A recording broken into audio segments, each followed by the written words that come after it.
There's only one thing that is of immense value in your life that is still with you. Without going to office, you can still make your livelihood. When you need more power, you need to supercharge yourself. This is why a human being has been invested with a certain level of intelligence.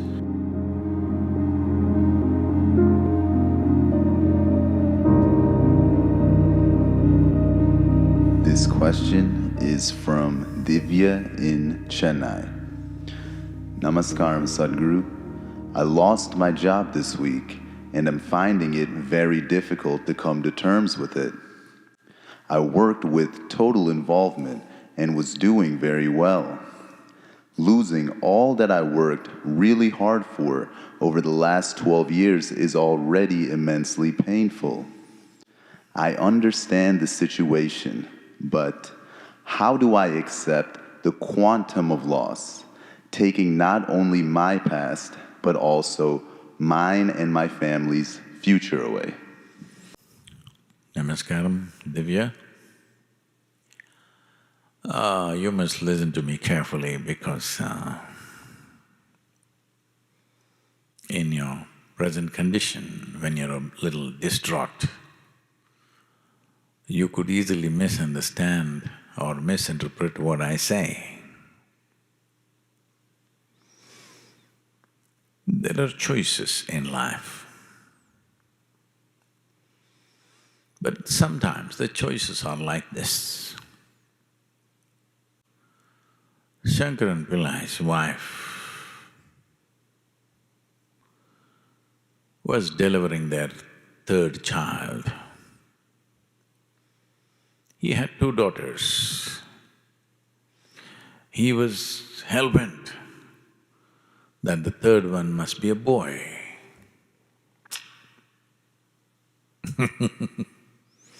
It's an Indian problem, okay. But the doctor came out and said, it's a girl. Shankaran Pillai was distraught. The doctor tried to console him. It's all right, it's a girl, but she could be a tomboy.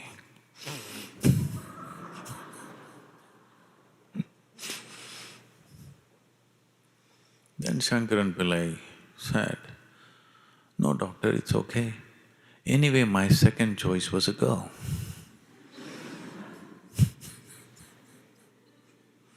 Sometimes in life, choices are like this. So, 12 years of hard work, I'm not saying this to belittle whatever problems that you may face, but hard work. 12 years hard labor, you've been released.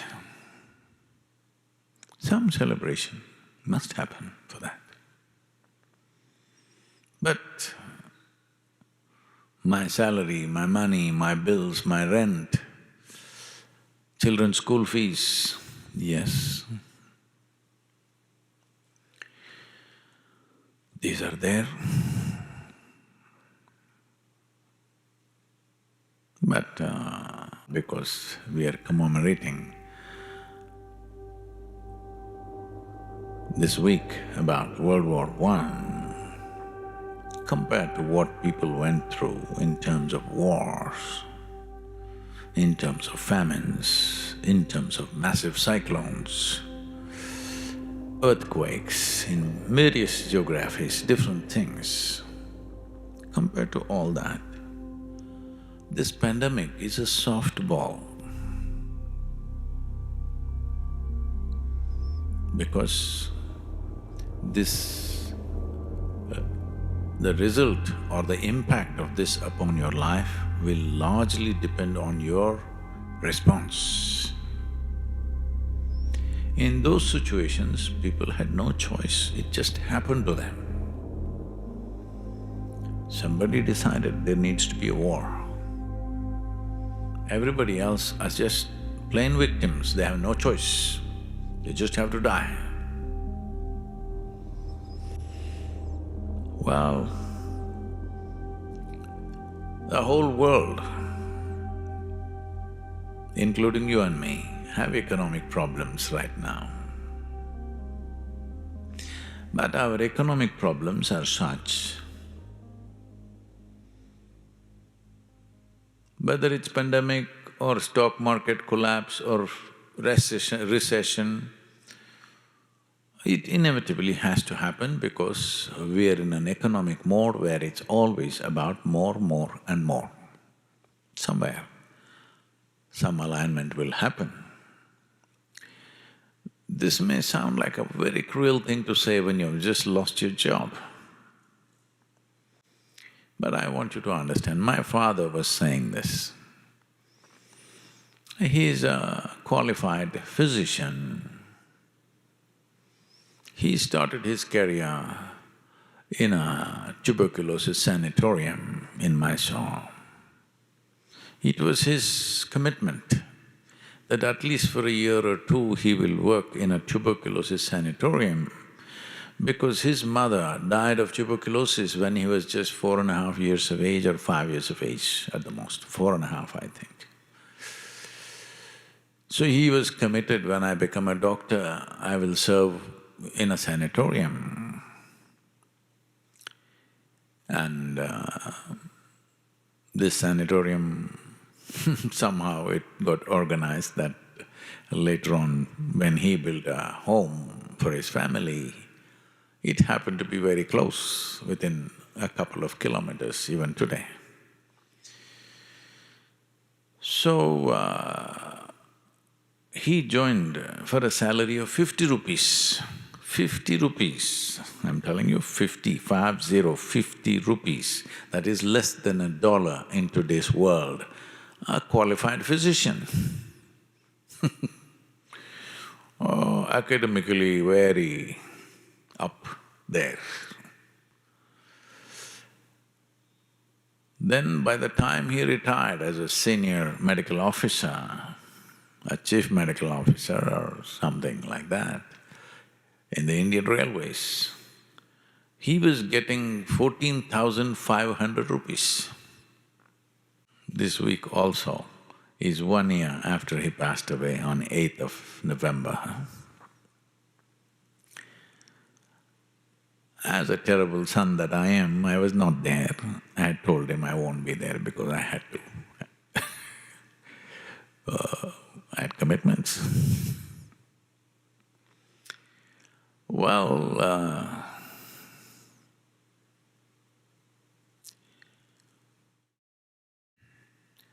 so when my nephew, my sister's son, joined up in an IT company a few years ago, he started with some 35,000 rupee salary.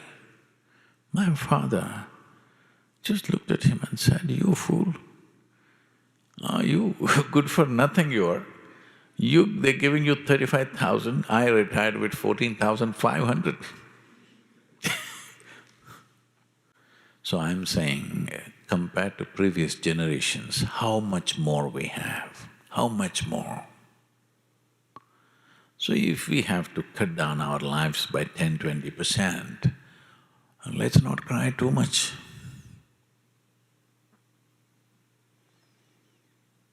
Your fathers, your grandfathers, maybe it might have been physically a little harder, but they didn't live a bad life.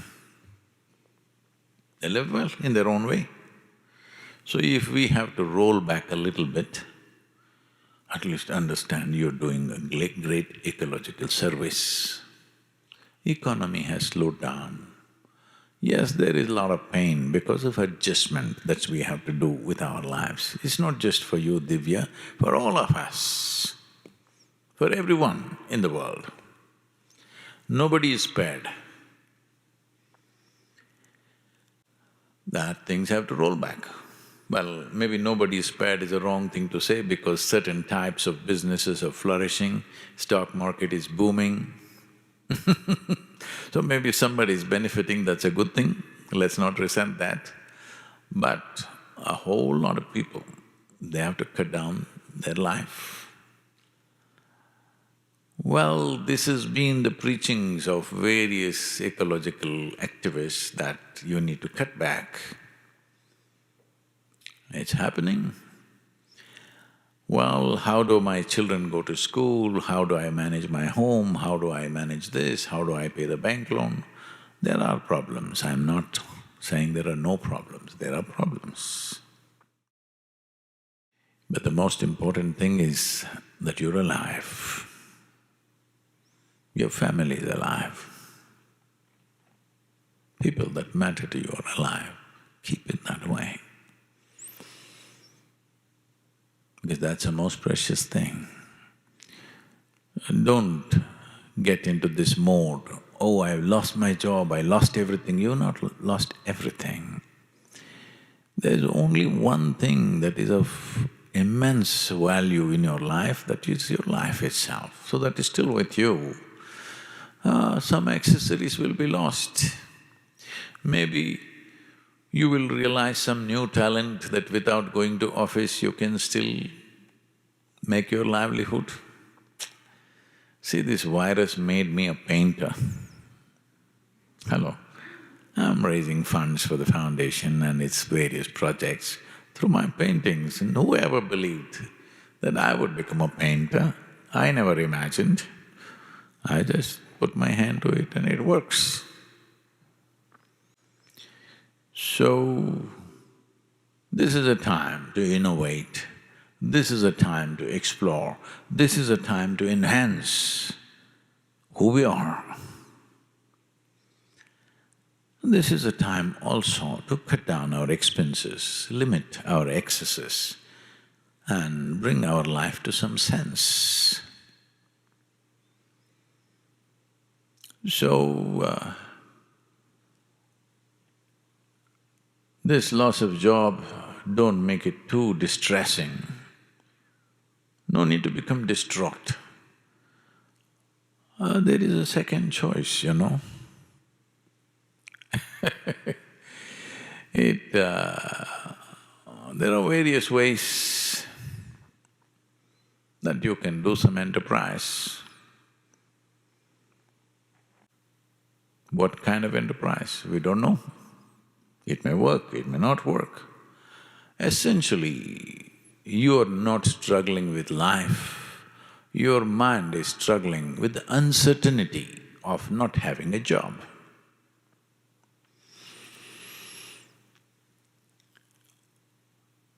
Shankaran Pillai, in the month of December, bought up over 100,000 calendars, 2020 calendars, for 3 cents a piece. 100,000 calendars in the month of December. So, people said, what are you going to do with this? The year is almost over, what will you do with this?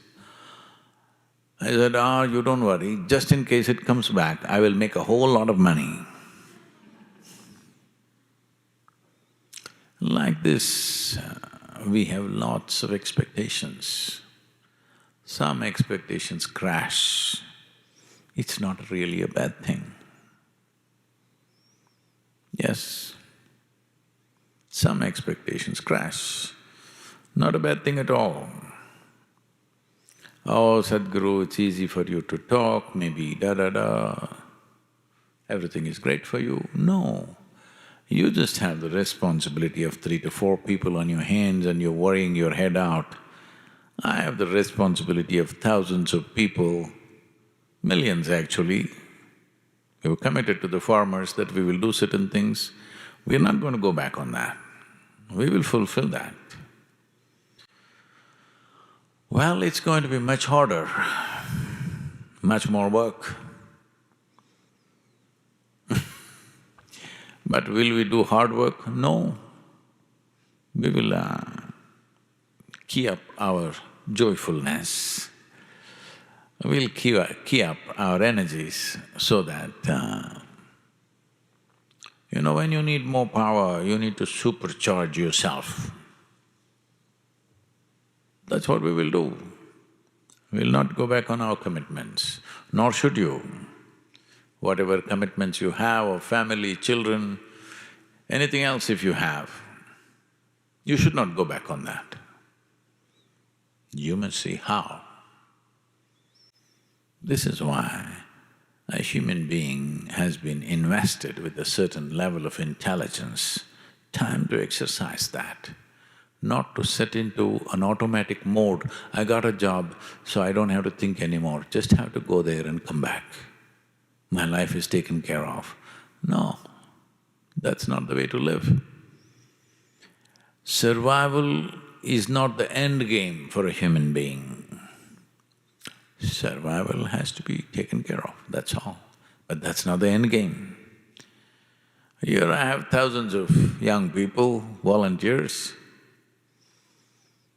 who are doing things in their life which is not about themselves, it's not about their survival. Because I've infused them with a certain sense of madness that they don't have to worry about their survival. Because if you're really concerned about everybody's well-being, you don't have to worry about your survival, world will take care of you to whatever extent. If you're not particular how you survive, no. Most of the time the problem is you want to survive better than your neighbor. Because of that, it's an endless problem. In this competition of trying to be better than everybody else or somebody else, how many silly things human beings are doing is unbelievable. Well, your activity should match with the situation. Do not ever expect the situation should be frozen, always like this, always you have a job, always this is going to happen. No, your activity should match the situations in which you exist. This happened. 3 ladies were discussing about what to wear for the evening party that they were going to. Then one of them said, no, that you can't wear what you want. You are required to wear something the same color as your husband's hair. Then one said, okay, I have a black suit, no problem, I'm going to wear that. The other one said, oh, I think I have to go and shop, I don't have a grey dress, I have to go and get it, I need to go and get a salt and pepper kind of dress. The other one looked distraught and said, oh my God, I'm not coming.